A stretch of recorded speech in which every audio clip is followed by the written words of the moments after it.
Yeah, Kristen, here's a broad overview of Tropical Storm Harold. Again, the latest update was at 10 a.m. We're now approaching 10:42, but it had 50-mile-per-hour winds there as it made landfall officially at 9:50 along Padre Island National Seashore. Those gusts 65 miles per hour. And so we are seeing those gusts nearing 60 miles per hour in spots across the coastal bend now. When it comes to rainfall, we still have all of this, right? Those feeder bands that are going to continue to move into, it looks like now as it continues on this path, it's going to be right into Corpus Christi Bay and then into northern Nueces County and San Patricio County. That's where I expect the heavy rainfall to continue, because this is going to take all of this pretty much just evenly along this line inland as the storm continues to track toward Laredo over into this evening, right? Taking a closer look into Nueces County, we are under a flash flood warning. That flash flood warning is until 12:45 for southern San Patricio County along Corpus Christi Bay. So that's going to be Ingleside by the Bay, Ingleside, Aransas Pass. All of these areas are under a flash flood warning.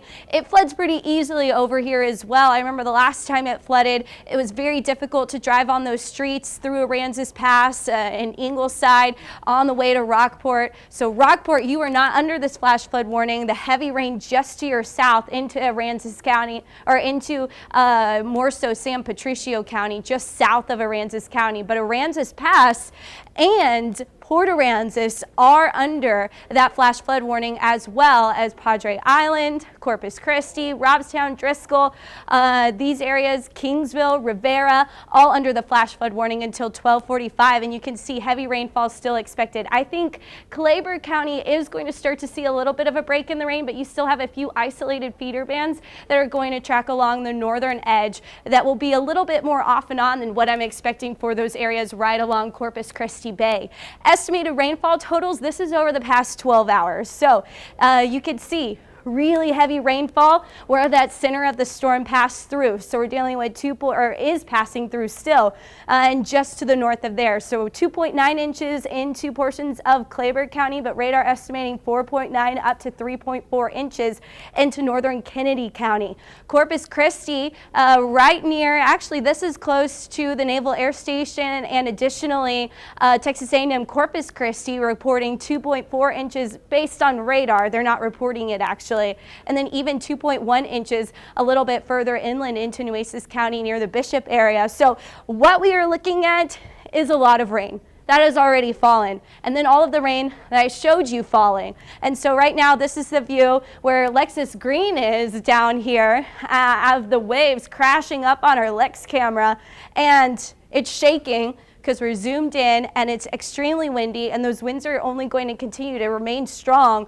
We've got 37-mile-per-hour sustained winds right now at the airport, 79 degrees. Rain expected to continue, I would say, well into the afternoon, at least through 1 p.m., 2 p.m. So now here's Futurecast. We're going to continue this into the lunch hour, so 12. I've been working here so long, I feel like it's already 12, but it's not. It's only 10:46. And so by lunchtime, we're getting more into those feeder bands. I think this model may have it a little bit further to the south. I would say I would expect more so across Corpus Christi Bay as it's moving in based on the live radar. But what I want to just emphasize is we're still going to have some areas in the coastal bend seeing that heavy rainfall and the flooding potential through lunchtime, and our winds still around 27 miles per hour in Corpus Christi. Then Hebbronville, you're going to see the center of the storm, which could still be bringing at least tropical depression strength winds, if not weekend tropical storm winds as it moves closer to you.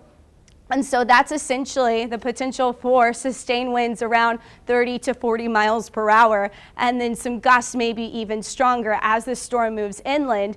We will start to see some of those feeder bands weakening, but I still expect some feeder bands somewhere between Rockport and Kingsville to continue through 3, 4, 5, 6, 7. We finally start to see activity becoming a little bit more isolated in the area, but lots of heavy rainfall is expected to continue. once again, right here is where the center of the storm is now, as it is tracking across Kennedy County. It's going to cross over 77, and it is heading a little bit to the west-northwest, so that'll cross just south of Falfurrias and north of Encino there along 281 with the current update. But again, remember when we were tracking those tornadoes? That was a long time ago. Mentioning those tornadoes, we still could see some isolated tornadoes in those outer bands. So that's another threat that we're going to continue to keep track of all day long. Mike.